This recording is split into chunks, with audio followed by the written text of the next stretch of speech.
Hello，各位澳門嘅老闆、市場部嘅朋友，大家好，我係 Ada。想問大家一個問題啦，你哋係咪都有同樣嘅煩惱啊？但係你哋好用心機咧去經營公司個 Facebook 專頁，每日出 post，設計靚相，但係結果咧啲 like 來來去去都係自己啲同事同屋企人啦，留言同分享基本上係零，成個專頁就好似一潭死水咁靜英英。你望住個得幾十個觸及率reach 嘅數字，真係心都彈埋，自己嘅心血就好似掉咗落個海度，連個浪花都見唔到。其實你唔係孤單嘅，呢個係好多中小企都面對緊嘅困境，但唔使驚，問題總有方法解決。今日我哋奇思創意科技就唔講啲複雜嘅理論，直接同大家分享5個即刻用得返，幫你個 Facebook 專頁起死回生嘅貼文秘訣。喺講秘訣之前，我哋要先明白一個殘酷嘅現實。Facebook 個演算法其實好現實，如果你嘅貼文一出街冇人俾反應，佢就會判定你嘅內容係質素低或者冇吸引力，然後就唔會再將佢推送俾更多人睇。久而久之，你嘅專頁觸及率就會越嚟越低，變成一個惡性循環。所以互動就係打破呢個循環嘅唯一鎖匙。好，入正題，即刻記得以下呢5個秘訣。秘訣1：唔好再做銷售員，要做分享家。好多老闆都犯咗個通病，就係將 Facebook 當成傳單咁用㗎，日日都係新貨到大減價，快啲嚟買。你要知道，用戶上 Facebook 係為咗放鬆、娛樂同埋吸收新資訊，而唔係嚟睇廣告。所以你要改變你嘅角色，試下做一個分享家。例如，如果你係開咖啡店嘅，唔好日日淨係 post 今日特價咖啡28，你可以分享手沖咖啡嘅3種入門技巧，或者拍一段片介紹你哋點樣去世界各地揀咖啡豆嘅故事。如果你係賣護膚品，可以教大家夏天點樣防曬先最有效，提供有用有趣嘅內容，人哋先會覺得你專業，先會想追蹤你。秘訣2：唔好自言自語，要主動提問。諗人哋留言最直接嘅方法就係問問題，但問問題都有技巧，唔好問啲太高深嘅，最好係一啲簡單嘅選擇題，或者係非黑即白嘅問題，降低用戶留言嘅門檻。例如你 post 一張新產品相，你可以問 A 款定 B 款靚啲，留言話我知你嘅心水，或者搞個投票，如果我哋下個月出新口味，你哋會想試士多啤梨定朱古力？呢啲互動咧，可以即時提升你嘅參與度啦。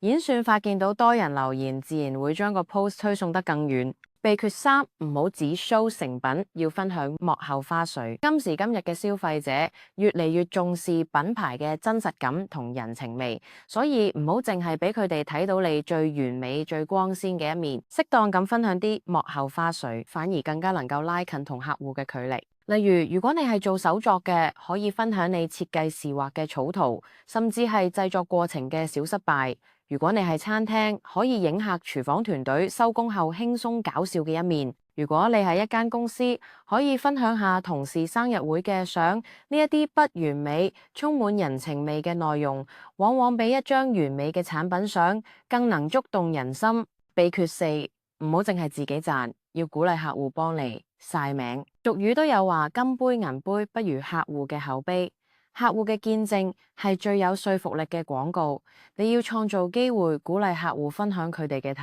驗。你可以搞個小活動啦，例如咧，只要 post 出你哋用緊我哋產品嘅相，tag 翻我哋嘅專頁，就有機會得到小禮物或者9折優惠券。當你見到有客戶 tag 你，一定要轉發 share 佢哋嘅 post， 再寫句多謝。咁樣做，一方面係多謝咗客人，另一方面你又得到咗最真實、最免費嘅宣傳。秘訣5：唔好離地，要識得抽水。抽水呢個詞，即係要識得結合時事熱話。當全城都討論緊某件事嘅時候，如果你能夠巧妙咁將佢同你嘅品牌或者產品連結埋一齊，就好容易引起大家嘅共鳴同關注。例如最近天氣超級熱，嚟間飲品店就可以即刻出個 post， 熱到就嚟用啦，快啲過嚟我哋度飲翻杯解暑特飲，打個卡涼一涼啦。又或者最近有咩熱門電影、網絡潮語，諗下點樣可以有趣咁同你嘅業務扣埋一齊。